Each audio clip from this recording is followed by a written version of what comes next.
I'm leaving the cafe to Sally. Better her than you. Tony, the husband, says this with absolute confidence. Sally, the daughter-in-law he's talking about, nods with joy. Who does he think he is? He knows nothing about this business. Tony seems delighted, almost as if he's the one running the show. Maybe because he's been playing the role of the cafe owner. I was foolish to have trusted Tony like this. I've gotta cut the dead weight. My name is Lucy, a homemaker in my 60s. I live with Tony, and we have a son named John, who married Sally a few years ago. They live close by. John and Sally are important to me, but there's something else that means even more to me. Our family cafe. We've inherited this business through generations, since the town was scarcely populated. We're the current owners of the cafe. The coffee we've been brewing for generations is loved by the locals. Some even ask me to teach them how to make it. Each time they ask, I feel thrilled, and it's almost a pity I can't share the secret. Running this cafe is like a sanctuary for my soul. It's comforting to be surrounded by just the right amount of customers, cook their orders, and serve them. This time is priceless, to say the least. But Tony and I have divergent feelings about the cafe. Tony does handle the administrative side of the cafe, but hardly ever shows up at the place. Why do I have to be at the cafe? Isn't that your job? He would say, essentially neglecting his duties. He's not the Tony I married. Back then, he was all in, saying, let's both work hard on running the cafe. I remember feeling so supported, but after a few months of marriage, Tony lost all interest in the cafe. He never showed up there and seemed to only care about the money it made.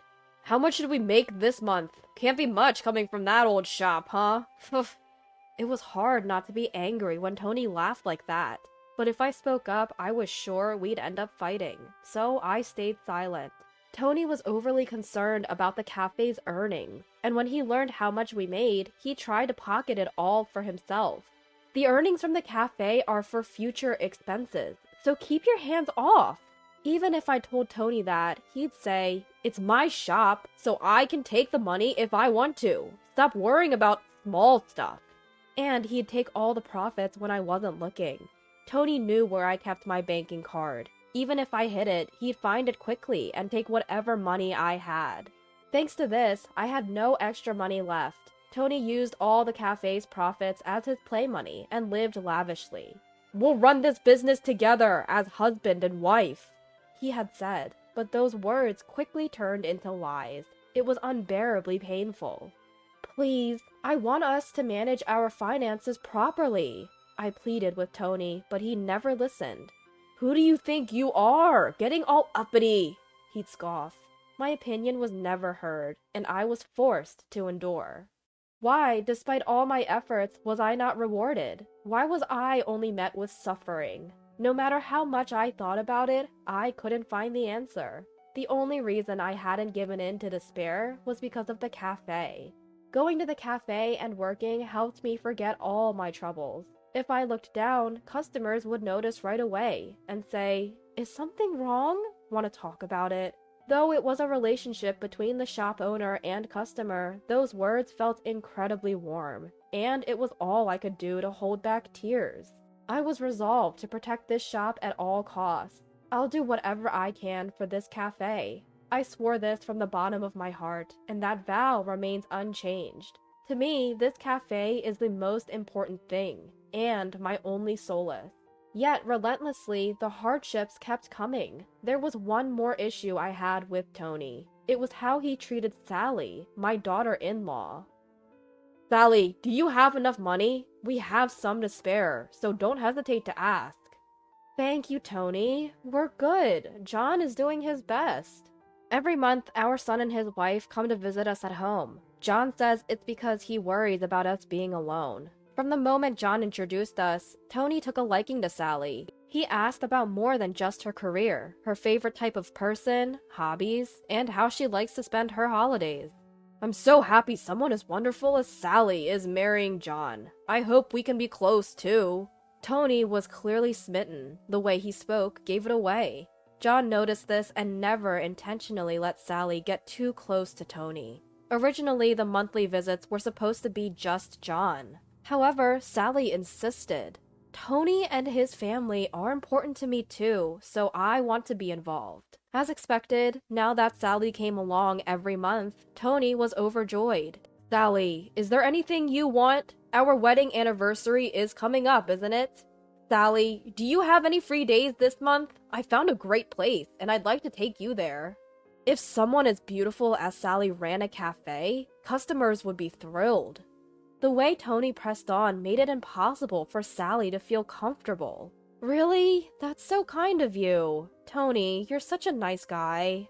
Sally wasn't helping. She could have simply said no, but instead led Tony on. Once Sally responded positively, Tony didn't hold back. He piled on the transparent compliments and escalated his approach to her. Both John and I felt uncomfortable with Tony's behavior. Above all, John was having a hard time. The woman he chose was getting too close to his father. To give John a breather, we'd sometimes go to a cafe and work together, ignoring Tony's actions. But Tony would nullify all our efforts with his actions. That day was also one when our son and his wife would visit. But Tony's demeanor was a bit different today. He frequently looked over at me, a serious expression on his face. "Just a moment, I need to talk to everyone here," Tony announced. His voice was so somber that we all sat down to listen. "I can't take it anymore." Tony began speaking as soon as he opened his mouth. "What can't you take?" John asked, and Tony let it all out. "Lucy's attitude is unbearable. She acts as if she owns the cafe, not letting me manage the profits. Even though I'm the one who owns the cafe, she looks at me as if I'm useless. It hurts me every time I see that. If Lucy doesn't change, I can't go on like this." I was shocked by Tony's words.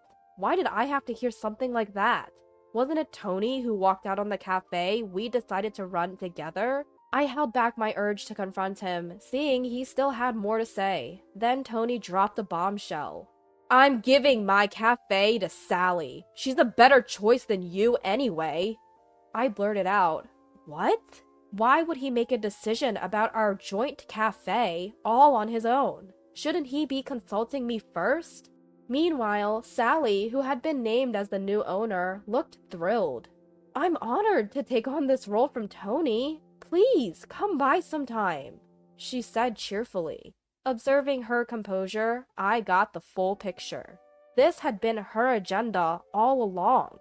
To steal my precious cafe. That was her goal. Why hadn't I seen this coming sooner? If I had, maybe I could have taken steps to prevent this whole debacle. I was so shocked by their words, I found myself speechless. Why was I being pushed into such a tight corner? What had I done to deserve this? My heart was filled with a strong desire for revenge. I must make them regret this, I thought. And I didn't waste time. As I tried to speak up, saying, "Well, about that," Tony gave me a look as if to say, "Got a problem?" Unfazed, I presented the facts. The legal owner of the cafe is me. My grandfather started it. How exactly were you planning on handing it over? You have no legal ties to the cafe. At my words, Sally exclaimed, "What?" Just as I'd suspected, she had been kept in the dark. Tony had no right to decide anything about the cafe, because I was the one who had been running it. Of course, transferring the shop to someone else is impossible without my consent. For Tony to even suggest giving it to Sally, he must be operating under some serious misconceptions. "You did say we were co-managing the shop, didn't you? Doesn't that make me part owner too?" "I did say that, and I even tried to transfer the title to you. But when I suggested doing the paperwork, you didn't want to, remember? That's on you." When we first got married, I had intended to give Tony ownership of the shop, but the one who refused was unmistakably Tony. Seeing Tony go pale, as if he'd forgotten all that, I can't help but chuckle at him. When was the last time I saw Tony this deflated? But Sally stood up, as if to defend Tony. "Lucy, that's too harsh. Poor Tony." Saying that, Sally stepped in front of Tony, as if shielding him. Watching her, Tony said, "Sally," in a voice that sounded relieved. Tony was thinking of me when he did this, so please stop blaming him. Sally defends Tony with all her might. John looks at her as if he's dumbfounded. Are we done here? I ask, and John nods. Taking that as a cue, I retrieved an envelope from the bedroom. What's that? Sally and Tony look at me suspiciously, wondering what's inside. This contains evidence that backs up your relationship. Saying that, I spread the contents all over the table. Several photographs spill out. All feature Sally and Tony, clearly indicating their intimate relationship. You two were more than just in-laws. You had a romantic relationship, didn't you? As I say that, showing the photos, Sally glares at me, her face filled with rage. How can you be so cruel? Do you enjoy hurting people? Sally vehemently accuses me, and Tony joins in. What are you saying Sally and I did? We were just good friends. What's wrong with that? Looking at the two protest so vehemently, both John and I let out a big sigh. I started suspecting Sally and Tony's relationship 2 months ago. When I consulted John about the uncomfortably close relationship between the two, he suggested, why not hire a private investigator? So I tapped into my network of friends and hired an investigator to track their activities. It appeared that 2 months was plenty of time to gather substantial evidence. They weren't very discreet. The days he said he was away on solo trips, he was actually on romantic getaways. The money taken from the cafe was being used to buy her gifts. I deeply regretted not starting the investigation sooner. I first showed the findings to John. Upon seeing them, John became furious, and his feelings for Sally cooled. We agreed to keep these findings a secret for now, until a moment so definitive came that divorce felt absolutely necessary. Well, that moment had arrived. Sally, my feelings for you have waned. Let's get a divorce. John relayed this to Sally. Her face, once filled with anger, immediately turned pale. No way. This is a joke, right? Divorce? Over just this? Cheating is a blatant betrayal. I can't continue this marriage. With those sharp words from John, Sally crumbled weakly onto the floor. Tony, watching all this, wore a worried expression. Sally, it's okay. I'm here for you, even if John has abandoned you. Tony desperately tried to console a devastated Sally. Ignoring Tony, Sally's face continued to pale. But the revenge wasn't over. I had no intention of letting them support each other. Just so you know, we're getting a divorce too. Upon hearing this, Tony blurted out, What? And stared at me. Tony actually depended on me. He couldn't afford to get divorced. He had already quit his job and was living on a pension. Had he saved money while he was working, things would have been different, but spendthrift Tony had no financial cushion. The only reason he'd been getting by was because of the cafe's earnings. Contrary to what he said about it being an old cafe, it's actually one of the most popular spots in town now, bringing in good money. If we divorce, he would lose that income. In short, Tony's life would plunge further into hardship. Please, don't divorce me. I won't be able to cope. You planned on supporting Sally, right? I can't keep up with a Tony who cheats. My patience isn't endless. I had no obligation to show mercy to Tony, who was getting increasingly desperate. For years, Tony had continually betrayed me. I owed him no favors. That day, I was finally able to let go of the heavy burden named Tony. Though he resisted a lot, the divorce went through. At the same time, my son and his wife were also able to finalize their divorce.